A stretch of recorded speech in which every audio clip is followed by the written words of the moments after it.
Go. So we've been live for a little bit longer. Sorry, folks, if you've been watching us sit here and be quiet. But we are live from LEDucation 2024 in New York at the beautiful Hilton Hotel here in Midtown Manhattan, Ehrich. And I want you to keep it easy, Greg.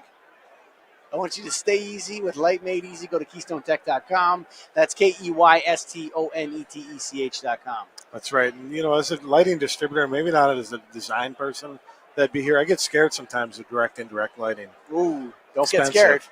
Wild. But Keystone's got their Linta product, and I've actually sold it now several times. Direct, indirect lighting has smart loop capability, so you can control it, and you can link them together. Looks great, cleans up the room. Do direct, indirect. Don't be scared. It's our great honor to be joined here by Burt Grant and Jamie Eck. How would you guys are you LEDucation organizers, Jamie? What would you describe yourself as? I would say, Burt being the original organizer of this event, but yeah, I would say we're an organization. We're committee based out of the DLF-NY. I would say that it's a volunteer organization. So everything you're seeing that's put together here, other than Jason from Connexus, is volunteer. So this show with all these people here is put on by volunteers? Yes.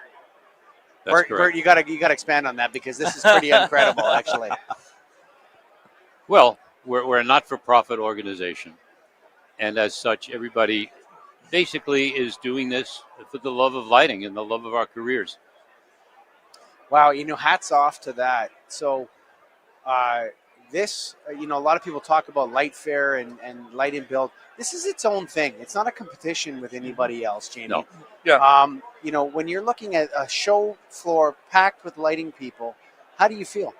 Oh, I feel fantastic. I think you hit it right on the head. The difference between a Light Fair and a LEDucation is people really do come here. They know their stuff. They know their craft. They've been doing it for many, many years, and they come here and they want to see what's the latest and greatest. What's innovative? What am I going to see? And the fact that it's such a small venue for them. So you say 7-foot table, 8-foot high, 4-foot deep. You got to show me your best in a very compact way. Everything's an elevator's pitch here, and if you can get your message across, it'll expound for you, right? With all these designers, when they see something and they like it, and they'll take that idea and then take it even further. You get that here, whereas Light Fair seems to be more of the manufacturers are coming. They have these big booths. They're showing what their breadth, their size. But here, I think you get really down to the nitty gritty. And Burt, when you started this, did you ever imagine it would get to this point? It was this show only. It was 10 booths. Well, the initial show about 18 years ago was 35 exhibitors and approximately 350 attendees. Wow. So you can see how the show has expanded to like 450 exhibitors and over 10,000 attendees. That's really incredible. What a success story. And, sometimes, I remember Light Fair in 2006 was my first Light Fair. Mm-hmm. And I've never seen anything like this.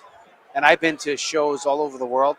Everybody down here is a lighting person of some kind or type, or whether they're a distributor or designer or whatever. Is this the future of lighting shows, nonprofits putting on events like this, Burt? What do you think? No, I think we're unique by doing a not-for-profit because all the other shows are for profit. Mm-hmm. So I don't think it's a trend. I just think it's something that's working for us and working for the industry here in the New York area. You're talking for the people, by the people, Burt. What do you think, Jamie? Well, I agree with that, and I'd like to go back to something that you said, and going back to what Burt is saying. This is considered a trade show at this point, but the reality is this was an educational event when LEDs were new, when they were evolving in the industry, and people didn't really understand that. So you had, the 30-plus manufacturers who came, and they were bulky, and they were big, and they were things we'd never considered using. The efficiencies weren't there, but we knew the technology was going to come across, right? So because we try to keep that integrity going, I think that's what makes us unique. And then also when we have the New York reps that are here, some New Jersey reps, that mix that you have, and we have them all in one place. So they have their own little pods inside of this large lighting community. So people are excited to come, and it doesn't matter where you are in the show. People are going to find you. right? They want to see your product. They want to see what you're doing, as opposed to, again, a typical trade show. You go, you see some stuff. You may or may not see something that you like. I think when you get here, this is everybody showing the best that they have. Is there a wait list to get in, or is everybody that wants to get in, get in? No, there's a wait list. Mm-hmm. We have well over 100 people on the wait list. Mm-hmm. 100 people. Yeah. So is there a point where you guys are going to look at this and say, maybe we've outgrown the location? Well, this subject keeps coming up all the time because, as you can see today, the show is packed. It's truly packed. And people keep asking us, well, what are you going to do now? You need a bigger venue. What the problem we have here in New York is there's two larger venues.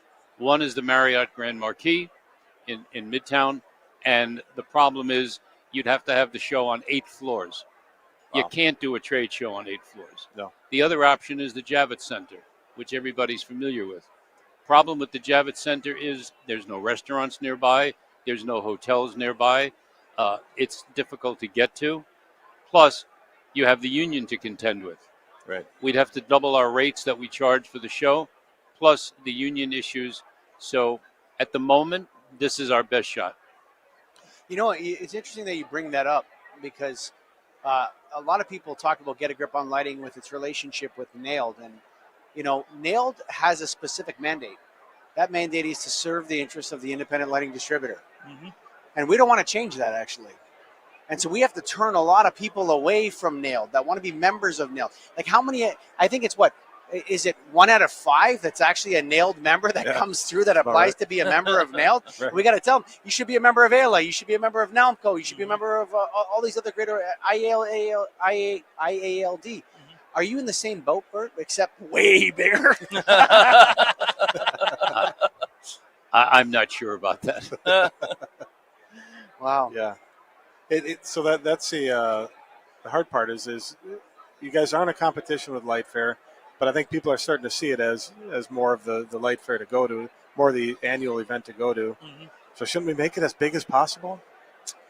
I'm not trying to put you on the spot, but I'm trying to figure out, what we do here. I would caution on size because then again it takes away what the integrity. Yeah. I think again I go back to because I've been part of this somewhere around LEDucation 3-4, and we're on 18 now. So when you look at why is this successful and it's grown literally year over year, whether it's the amount of people who want to be in it and the attendees that come, it's because there's an integrity to it. And it's not a ding on Light Fair. I think it's two different. Yeah, I agree. It's two different things. It's just the reality of this is the way Light Fair was. I mean, when I was coming up through the 90s, 2000s, everybody went to Light Fair. That's what you did.